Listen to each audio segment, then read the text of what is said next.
Hello dear students, तो कैसे हैं आप लोग। So welcome to our YouTube channel the emergent classes. तो बेटा आज हम स्टार्ट करते हैं अपना क्लास 9 का चैप्टर नंबर 6 ट्रायंगल्स, और इस वीडियो में हम पढ़ेंगे introduction of exercise 6.1 of class 9 NCERT mathematics.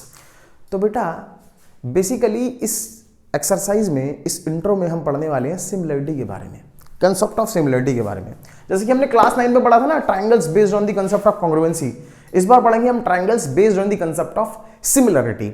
तो टॉपिक स्टार्ट करने से पहले हम थोड़ा सा एक बार क्लास 9 की कॉन्ग्रुएंसी पे नजर मारते हैं, उसके बाद चलते हैं अपने टॉपिक। तो बेटा स्टार्ट करते हैं कॉन्ग्रुएंट फिगर से। तो two figures are congruent if they have same shape and same size. तो दो फिगर्स जब कॉन्ग्रुएंट होती हैं जब उसकी शेप सेम हो, मतलब सिमिलर शेप हो, एंड सेम साइज, और उसका साइज सेम हो। साइज का मतलब होता है जी एरिया, ठीक है। तो यहां पे अपने पास एक स्क्वायर है ABCD और ये स्क्वायर है PQRS। अब बेटा इस स्क्वायर की साइड देखो कितनी है, 10 सेंटीमीटर। इस स्क्वायर की साइड भी कितनी है, 10 सेंटीमीटर। इसका एरिया 100 सेंटीमीटर स्क्वायर, इसका भी एरिया कितना है, 100 सेंटीमीटर स्क्वायर। तो ये दोनों स्क्वायर्स कैसे हैं, सेम शेप और सेम साइज के। इनकी शेप भी सेम है और साइज भी सेम है। तो अपना स्क्वायर ABCD कॉन्ग्रुएंट होगा स्क्वायर PQRS के। तो एक तो ये कॉन्ग्रुएंट फिगर्स हो गई। दूसरा, ये ट्राइंगल ABC है और PQR, angle A30 PB30, B90 Q90, C60 RB60, ठीक है। और AB कितना है जी, 8 सेंटीमीटर, PQ कितना है 8 centimetre, BC 6 centimetre, QR 6 centimetre, AR 10 और PR कितना हो गया 10 हो गया। तो ये दोनों फिगर्स की शेप कैसी हो गई बेटा, इन दोनों ट्रायंगल्स की शेप कैसी हो गई, सेम शेप हो गई। और एरिया भी कितना है दोनों का, 24 सेंटीमीटर स्क्वायर। तो ये भी किसका एग्जांपल है, कॉन्ग्रुएंट फिगर का एग्जांपल है। तो मैं लिख सकता हूं कि भाई ट्रायंगल ABC कॉन्ग्रुएंट है ट्रायंगल PQR के। ऐसे इन दो सर्कल्स पे आ जाते हैं। इन दो सर्कल को देखेंगे बेटा तो इनका रेडियस भी 7 सेंटीमीटर है, इसका भी रेडियस कितना है 7 सेंटीमीटर है। इसका एरिया 154 सेंटीमीटर स्क्वायर है, इसका भी एरिया कितना है 154 सेंटीमीटर स्क्वायर है ना। तो इसको अगर मैं सर्कल C1 मान लूं और इसे C2 मान लूं तो C1 कॉन्ग्रुएंट हो जाएगा C2 के। तो यहां से हमको एक बात क्लियर हुई कि भाई जो फिगर्स कॉन्ग्रुएंट होती हैं उनकी सेम शेप होती है, उनका आकार भी एक जैसा होता है और उनका एरिया भी एक जैसा होता है। तो इस बिहाफ पे मैं एक बात कह सकता हूं कि congruent figures have first part same shape. तो सेम शेप का मतलब क्या होगा, similar in shape, similar in shape. और दूसरा सेम साइज।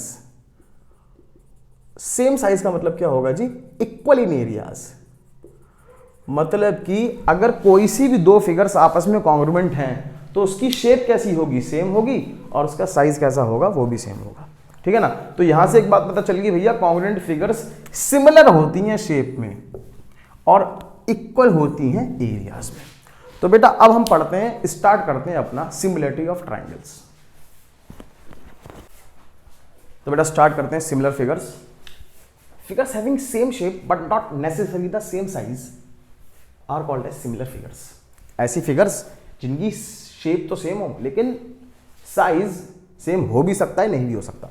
जैसे कि ट्रायंगल ABC और ये ट्रायंगल PQR, एंगल A60 है और इसका corresponding P60, B60 Q60, C60 और R60। तो दोनों ट्रायंगल आपस में शेप तो इनकी सेम है लेकिन साइज ये छोटा और ये बड़ा है ना। तो ये वाला ट्रायंगल इसके सिमिलर है। Triangle ABC is similar to triangle PQR ना। ये बेटा ना, ये सिमिलरिटी का साइन है, ये सिमिलरिटी का साइन है, ठीक है। तो ABC सिमिलर हो गया PQR के। ऐसे इस फिगर पे आते हैं ABCD और PQRS, इसमें भी आप देखोगे तो इसके कॉरस्पॉन्डिंग एंगल्स इक्वल है ना। ये 70 और ये भी 70, ये 110, ये 110, ये 70, ये 70, ये 110, ये भी 110। तो ABCD सिमिलर है PQRS के, लेकिन शेप सेम है लेकिन साइज सेम नहीं है। ये बड़ा है और ये क्या है, छोटा है ना। तो ABCD क्या हो गया जी, ABCD सिमिलर हो गया PQRS के।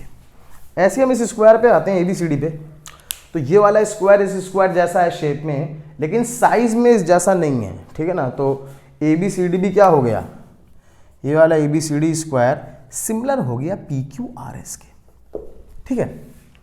लेकिन आप एक बात नोटिस करो,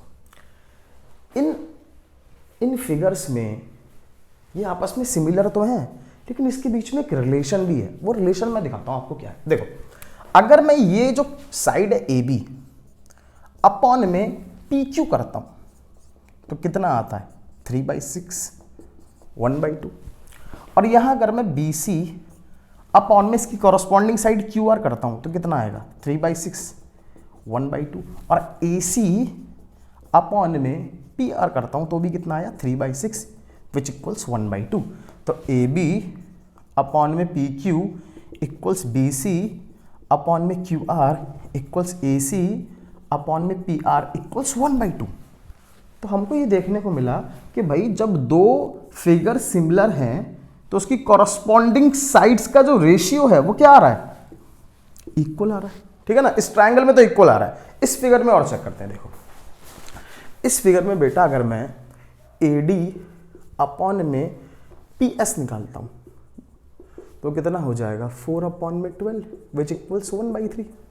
और ऐसे ही अगर मैं निकालता हूं AB की कॉरस्पॉन्डिंग साइड क्या है, यहाँ पे PQ है, तो AB अपॉन में PQ equals 6/18 which also equals 1/3। और ऐसे ही निकालते हैं जी BC अपॉन में QR, तो 4/12 वो भी कितना आया 1/3 आया। और ऐसे निकालते हैं जी अपना CD अपॉन में SR विच इक्वल 6/18 1/3 ही आया। तो ये दोनों फिगर भी क्या थी, सिमिलर थी। और उसकी कॉरस्पॉन्डिंग साइड्स का रेशियो भी चेक करो भाई, AD अपॉन में PS इक्वल्स AB अपॉन में PQ इक्वल्स BC अपॉन में QR इक्वल्स CD अपॉन में SR कितना आ रहा है 1/3 आ रहा है। तो यहां से हमें एक बात नोटिस करने को मिली बेटा कि जब दो फिगर्स सिमिलर होती हैं तो उसके कॉरस्पॉन्डिंग एंगल्स और उसकी कॉरस्पॉन्डिंग साइड्स का रेशियो क्या हो जाता है, इक्वल हो जाता है ना, इक्वल हो जाता है। जैसे कि इस स्क्वायर में भी हम देख लेते हैं, इसके कॉरस्पॉन्डिंग एंगल्स इक्वल है, DS के इक्वल है, CR के इक्वल है, AP के इक्वल है, BQ के इक्वल है। और कॉरस्पॉन्डिंग साइड्स देख लेते हैं, तो AB अपॉन में PQ कितना होगा 12/6 2 आ गया। और ऐसे ही अगर हम निकालें BC अपॉन में QR तो ये भी कितना आ गया 12/6 2 आ गया। और CD अपॉन में SR तो 12/6 ये भी 2 आ गया। और AD अपॉन में PS तो ये भी कितना आ गया 12/6 2 आ गया, है ना। तो सारे क्या आ गए 2 आ गए। तो हमारे पास यहाँ से एक बात हमें पता चली, एक रूल पता लगा कि भाई अगर दो फिगर सिमिलर होंगी तो उसके कॉरस्पॉन्डिंग एंगल्स और उसकी कॉरस्पॉन्डिंग साइड्स का रेशियो क्या होगा, इक्वल होगा, है ना।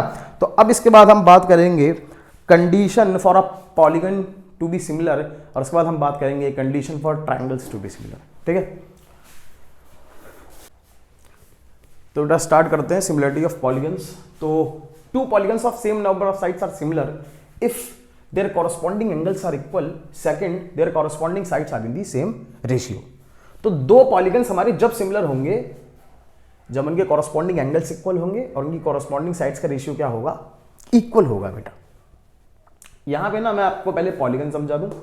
पॉलीगन आपको पता होगा, पॉलीगन एक क्लोज साइडेड फिगर होती है जो कि स्टार्ट होती है ट्राइंगल से, फिर क्वाड्रिलेटरल, फिर पेंटागन एंड सो ऑन।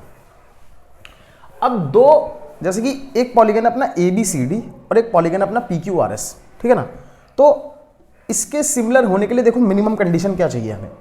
एक तो उसके कॉरस्पॉन्डिंग एंगल्स क्या होने चाहिए, इक्वल, और उसके कॉरस्पॉन्डिंग साइड्स का रेशियो क्या होना चाहिए, सेम होना चाहिए। मतलब कि एंगल D इक्वल हो गया एंगल S के भाई 100 है, और एंगल A इक्वल्स हो गया एंगल P के, ये कितना हो गया 105 डिग्री, और एंगल B इक्वल्स हो गया एंगल Q के, ये हो गया 85 degree, angle C equals angle R, ये हो गया आपका 70 डिग्री। तो कॉरस्पॉन्डिंग एंगल्स इक्वल हो गए, और इस कंडीशन के साथ उसकी कॉरस्पॉन्डिंग साइड्स का रेशियो भी क्या होना चाहिए, सेम होना चाहिए। तो जैसे कि AB अपॉन में PQ कितना आया जी 3/6 इक्वल्स 1/2, BC अपॉन में QR आया 5/10 इक्वल्स 1/2, और CD अपॉन में SR तो 2.4 अपॉन में 4.8 है ना, तो ये भी 10 नीचे 10 कैंसिल आउट हो गया, भी कितना हो जाएगा 1/2, और AD अपॉन में PS तो 4/8 विच आल्सो इक्वल्स 1/2। तो अपना AB बाई PQ इक्वल्स हो गया BC अपॉन में QR के इक्वल्स हो गया CD अपॉन में SR के इक्वल्स हो गया AD अपॉन में PS इक्वल्स 1/2। तो अब एक बहुत ध्यान से देखना, हमारी कॉरस्पॉन्डिंग साइड्स का रेशियो भी इक्वल आ गया और हमारे कॉरस्पॉन्डिंग एंगल्स भी क्या आ गए, इक्वल आ गए। तो जब किसी भी पॉलीगन में कॉरस्पॉन्डिंग साइड्स का रेशियो और कॉरस्पॉन्डिंग एंगल्स दोनों, मतलब रेशियो, साइड्स का रेशियो और एंगल्स इक्वल हो जाएं, तो हम कह सकते हैं भैया कि अब ये जो क्वाड्रिलेटरल है ABCD वो सिमिलर हो जाएगा क्वाड्रिलेटरल PQRS के। ठीक है, एक एग्जांपल से और देखते हैं। देखो जैसे यहाँ पे अपना ABCD है ना, तो यहाँ भी ABCD में आप देखोगे तो आपका एंगल A किसके इक्वल हो गया, एंगल P के इक्वल हो गया, और एंगल B किसके इक्वल हो गया जी, एंगल Q के इक्वल हो गया, और एंगल C किसके इक्वल्स हो गया, एंगल R के, और angle D equals angle S के, है ना। और यहाँ भी अगर मैं AD अपॉन में PS निकालता हूँ तो देखो AD अपॉन में PS इक्वल्स 4/12 विच इक्वल्स 1/3, और यहाँ निकालता हूँ अगर AB अपॉन में PQ तो इक्वल्स 3/9 विच आल्सो इक्वल्स 1/3, और BC अपॉन में QR ये भी आ गया जी अपना 4/12 इक्वल्स 1/3, और DC अपॉन में SR इक्वल्स 3/9 इक्वल्स 1/3। तो यहाँ भी अपनी कॉरस्पॉन्डिंग साइड्स जो हैं AD अपॉन में PS इक्वल्स AB अपॉन में PQ इक्वल्स BC अपॉन में QR इक्वल्स DC अपॉन में SR कितना आ गया, 1/3 आ गया। तो कॉरस्पॉन्डिंग साइड्स का रेशियो क्या हो गया, इक्वल हो गया, कॉरस्पॉन्डिंग एंगल्स भी क्या हो गए, इक्वल हो गए। तो हम कह सकते हैं जी ये वाला क्वाड्रिलेटरल ABCD सिमिलर है क्वाड्रिलेटरल PQRS के। ठीक है ना। अच्छा जी, अब एक पार्ट और करते हैं, थर्ड पार्ट। थर्ड पार्ट से ना हमें बहुत कुछ सीखने को मिलेगा। जैसे कि देखो क्या, थर्ड पार्ट में अगर आप देखोगे, थर्ड पार्ट में तो अगर मैं WX अपॉन में AB निकालता हूं तो 4/4 आया विच इक्वल्स 1, और XY अपॉन में BC निकालता हूं तो कितना आया 4/4 विच कितना हो गया 1, और ZY अपॉन में DC निकाला 4/4 विच इक्वल्स 1, और WZ अपॉन में AD निकाला तो 4/4 विच इक्वल्स 1। तो यहाँ से एक बात तो आपको क्लियर हो गई कि भाई कॉरस्पॉन्डिंग साइड्स का रेशियो कितना आ रहा है, 1 आ रहा है ना। लेकिन आप एक बात देखो, इसके कॉरस्पॉन्डिंग एंगल्स इक्वल नहीं है ना भाई। एंगल W एंगल A के इक्वल्स नहीं है, एंगल W 50 डिग्री और एंगल A 90 डिग्री, ठीक है। और यहाँ भी अगर आप देखोगे तो एंगल X जो है वो एंगल B के इक्वल्स नहीं है। तो इस क्वाड्रिलेटरल में कॉरस्पॉन्डिंग साइड्स का रेशियो इक्वल तो है, लेकिन कॉरस्पॉन्डिंग एंगल्स इक्वल नहीं है। और हमने आपको बताया कि भाई दो पॉलीगन्स जब सिमिलर होंगे, जब उसके कॉरस्पॉन्डिंग एंगल्स क्या होंगे, इक्वल, प्लस में उसकी कॉरस्पॉन्डिंग साइड्स का रेशियो भी क्या होना चाहिए, सेम होना चाहिए। तो मतलब ये दोनों कंडीशन क्या होनी चाहिए, फुलफिल होनी चाहिए। तो हमारा क्वाड्रिलेटरल जो WXYZ है, WXYZ is not similar, similar नहीं होगा क्वाड्रिलेटरल ABCD। ठीक है बेटा, तो यहां से हमें क्लियर हुआ condition for two parallelograms to be similar. तो नोट करो, इसके बाद हम स्टार्ट करते हैं अपनी एक्सरसाइज 6.1।